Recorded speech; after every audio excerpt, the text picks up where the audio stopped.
اللہ الرحمن الرحیم۔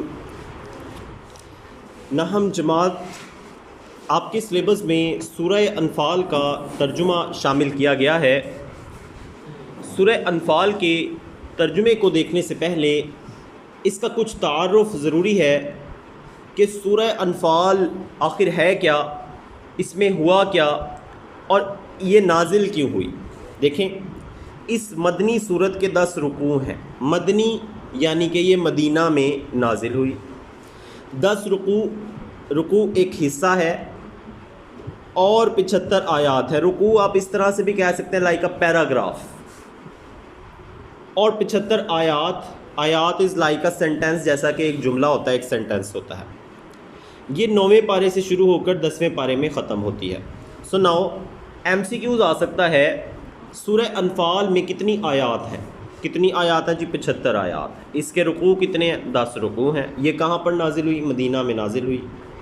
اور یہ کہاں پہ، کون سے پارے میں موجود ہے؟ یہ 9ویں پارے سے شروع ہو کر 10ویں سپارے تک جاتی ہے۔ یہ صورت 2 ہجری میں جنگ بدر کے بعد نازل ہوئی۔ جب جنگ بدر ہوئی، مسلمانوں کی پہلی لڑائی جو کفار کے ساتھ انہوں نے لڑی، بت پرستوں کے ساتھ انہوں نے لڑی، جنگ بدر کے مقام پر، اس لڑائی کے بعد سن 2 ہجری میں اس کا نزول ہوا۔ غزوہ بدر اسلام اور کفر کی پہلی جنگ تھی۔ اس صورت میں اس پر مفصل تبصرہ کیا گیا، یعنی کہ اس صورت کے اندر آپ لوگوں کو مکمل طور پر یہ بتایا جائے گا کہ غزوہ بدر کیوں ہوئی، یعنی جنگ بدر یا غزوہ بدر کیوں ہوئی، اس کے کیا حالات اور واقعات تھے، اور اس کے اندر ہوا کیا، اللہ تعالیٰ نے مسلمانوں کی کس طرح مدد فرمائی، اور مسلمانوں نے کس طرح سے اس غزوہ میں حصہ لیا۔ جنگ بدر تاریخ اسلام میں وہ واحد جنگ تھی جس میں مسلمانوں کی تعداد صرف 313 تھی۔ صرف 313 مسلمان، پوری دنیا میں صرف 313 مسلمان، اور وہ 313 مسلمان جنگ میں تھے، سارے کے سارے 313 ہی مسلمان تھے صرف، اور 313 کے 313 جنگ لڑ رہے تھے۔ یہ جنگ بدر کے مقام پر ہوئی۔ بدر ایک گاؤں کا نام ہے جو مدینہ منورہ سے 80 میل کے فاصلے پر واقع ہے۔ یہ صورت مندرجہ ذیل عنوانات پر مشتمل ہے۔ کس بارے میں اس پر بات ہو رہی ہے وہ آپ کو بتایا جا رہا ہے۔ سب سے پہلی بات یہ کہ جنگ بدر پر تبصرہ، آپ کو یہ بتایا جائے گا کہ جنگ بدر ہوئی کس طرح، اس کے کیا معاملات تھے، اس کے کیا واقعات تھے۔ کفار کے ساتھ مقابلے کی صورت میں ہدایات، اگر مسلمانوں کا کفار کے ساتھ مقابلہ ہو جاتا ہے، کفار سامنے کھڑے ہو جاتے ہیں جنگ کے لیے، تو اس صورت میں مسلمانوں کو کیا کرنا چاہیے۔ تیسری بات، مال غنیمت کی تقسیم، اگر جنگ کے دوران کچھ مال حصے میں آتا ہے تو اس کو کیسے بانٹنا ہے۔ لڑائی کے آداب، لڑائی کیسے کرنی ہے اور کیسے نہیں کرنی، یعنی لڑائی میں کیا کیا آپ کر سکتے ہیں اور کیا کیا آپ نہیں کر سکتے۔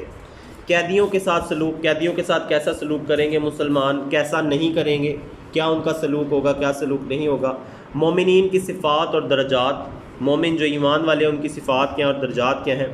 ہجرت کی اہمیت، یعنی کہ ایک جگہ کو چھوڑ کر دوسری جگہ پر چلے جانا اسلام کی خاطر، اس کی کیا اہمیت ہے۔ جہاد کی تیاری اور تربیت، یعنی اگر جہاد آپ نے کرنا ہے تو وہ کس طرح سے کرنا ہے۔